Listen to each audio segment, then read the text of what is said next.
Gold has become one of the defining legs of Hartnett's BIG trade, bonds, international, and gold, showing record inflows but still low ownership.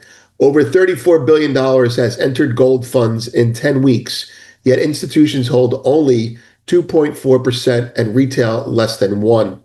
Hartnett calls gold both crowded and underowned. Welcome to the Morning Markets and Metals with Vince Lanci, where each morning Vince brings you the financial and precious metals news to get you ready for your day. And now, here's Vince. Good morning, everyone. I'm Vince Lanci. This is the Goldfix Market Rundown. It's Monday, 8/11.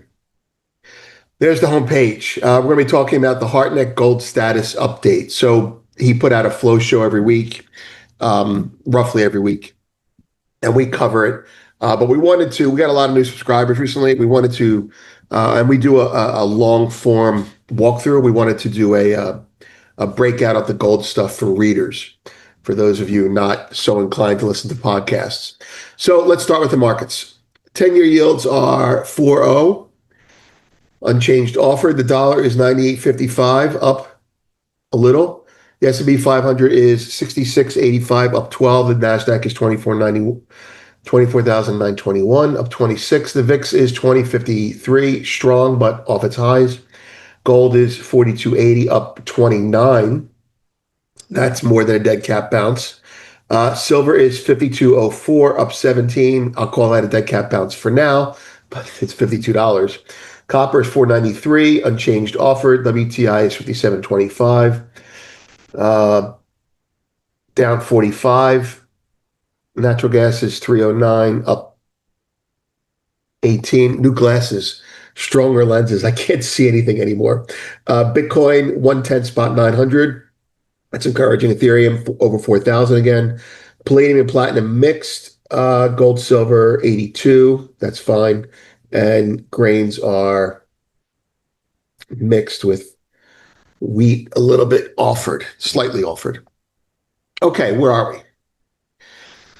Gold has become one of the defining legs of Hartnett's BIG trade, bonds, international, and gold, showing record inflows but still low ownership. Over $34 billion has entered gold funds in 10 weeks, yet institutions hold only 2.4% and retail less than 1. Hartnett calls gold both crowded and underowned, forecasting a potential 6,000 peak by spring 2026. He lists reversal triggers like a central bank revaluation. Revaluing it is a sell the news type of event, or an AI-driven real rate spike.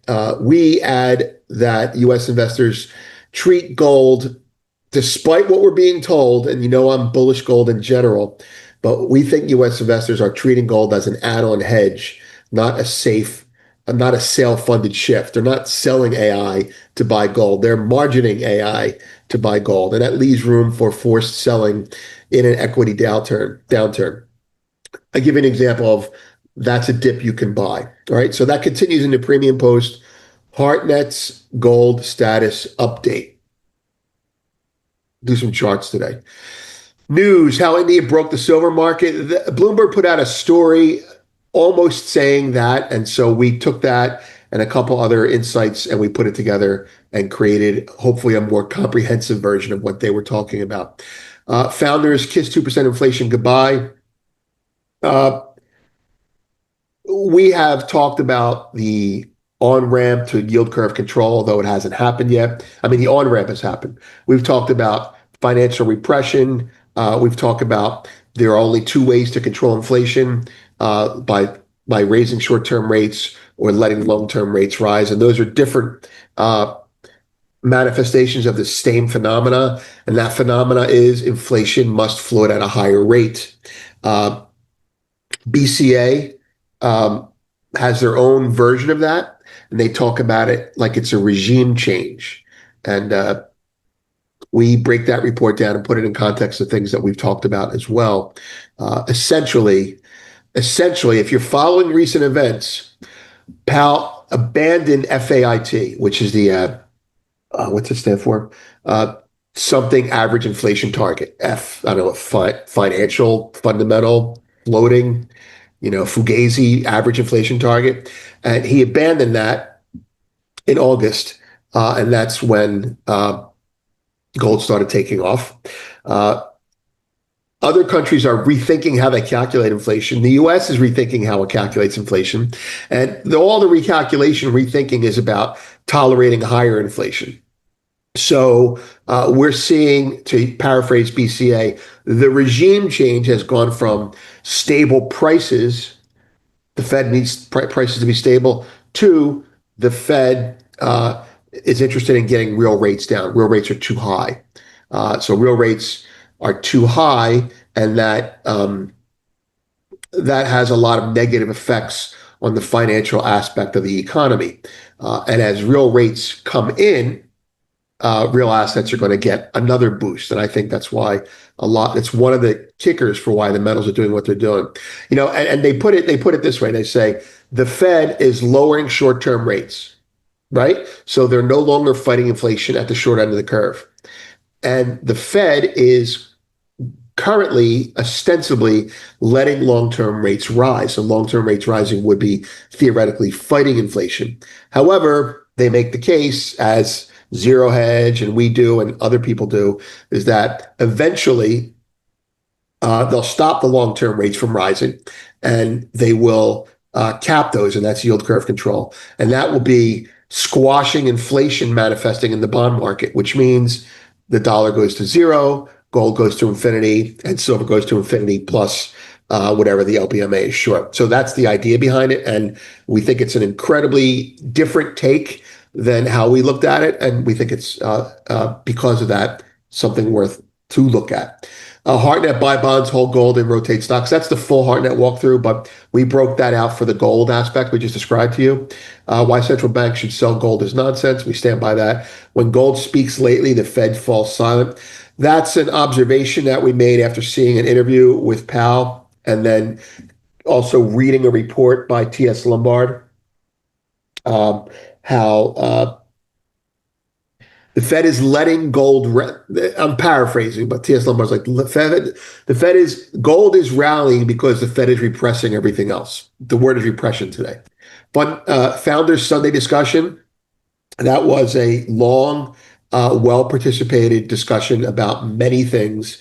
There were two topics in there that I think were there were more than two topics, but two topics I think that are going to touch on everyone's interest is wait, let me think of those. What were they? They were why did gold sell off, right? And there are multiple theories on that.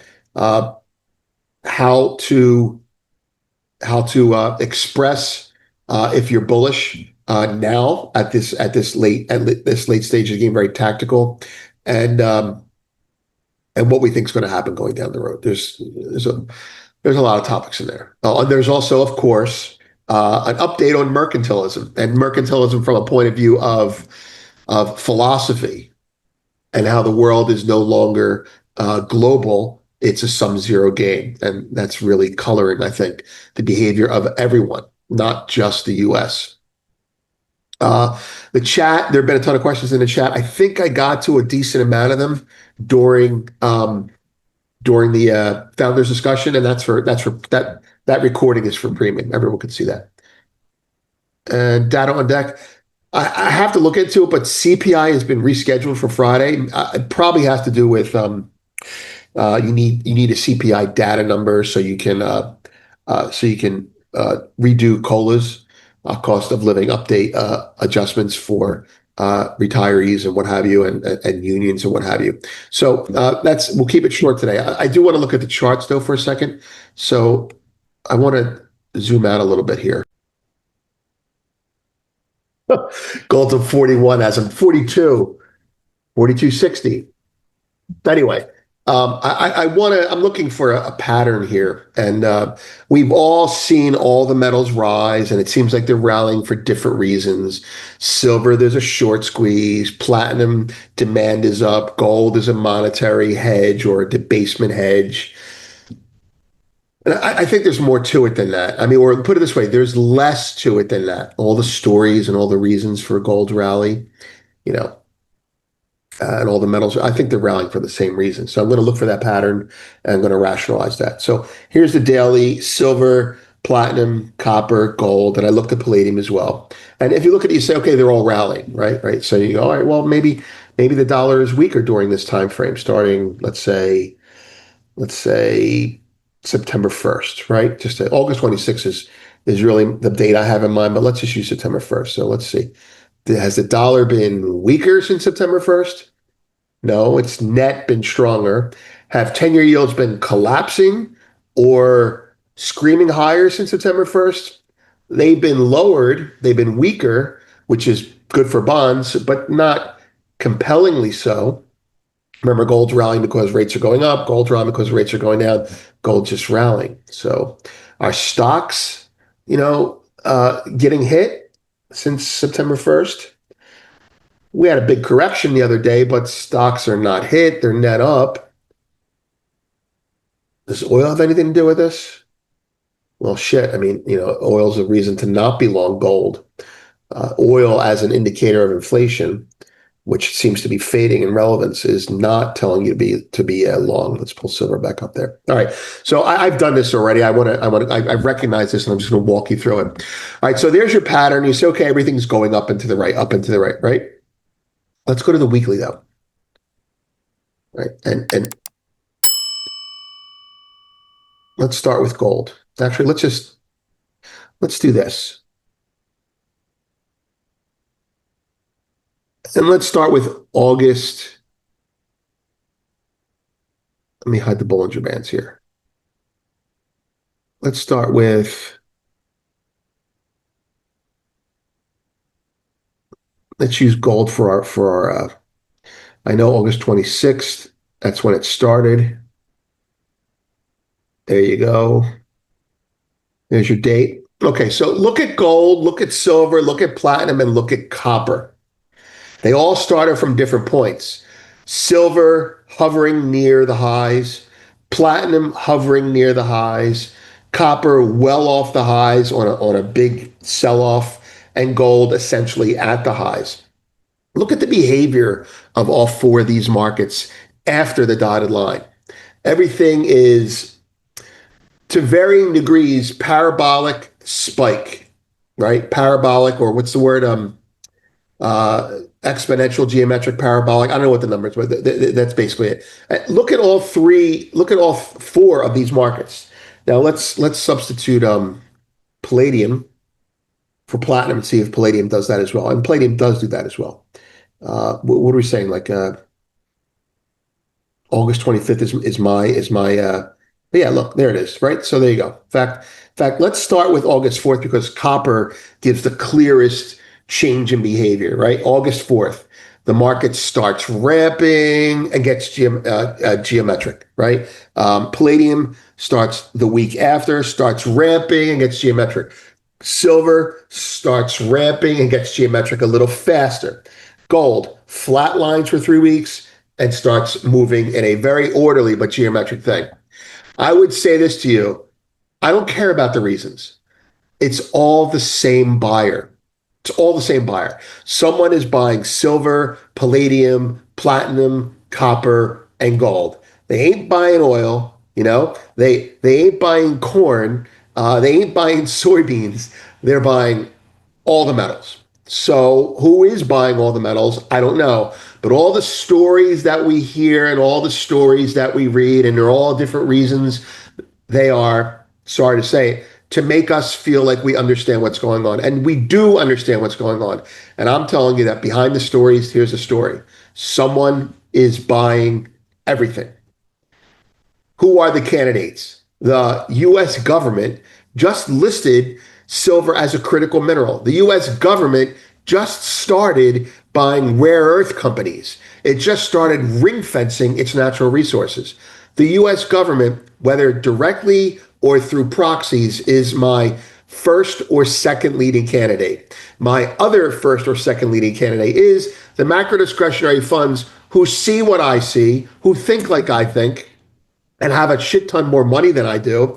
And they go out saying, well, if the US government is buying all these rare earth companies and the China thing is happening, well, guess what? The US government's going to need to buy commodities, and so they're buying it. So here's your event. Your event is we're at war. It's a trade war. It is potentially going to get worse. You may see relief when Trump and Xi meet in October 30th, but this buying is by people, judging by how it's being bought, I think it's macro discretionary. I think they're putting in for a longer term play here. I mean, come on. Every one of these goes like this. Every one of these goes like, to use the term fish up, a J. It's a J. Everything's a J. Everything's a J. That's it, man. It's one buyer. Maybe it's more than one buyer, but it's one mindset. It's a government. It's a sovereign entity that the government operates, like a sovereign wealth fund, or it's a macro discretionary fund that's smarter than most people out there, or it's macro discretionary funds. It's one mind that's buying this. The question is, are they done? Is that why we had that little thing there? Could be, could be. Could be a VWAP trade. Could be a pause. It could be, okay, we're done buying as we head to the summit with Xi and Trump, and let's see what happens afterwards. Could be, right? I don't know, but it's one freaking buyer. Have a great day. Well, thanks for watching this morning's Markets and Metals with Vince Lancy. We sure appreciate you tuning in and starting your day with us here. Hope you enjoyed the show, and we'll see you again tomorrow. Please note that this video is not intended as legal licensed financial trading advice and is to be used for informational purposes only. Please contact your financial advisor before making any decisions, and thanks for watching.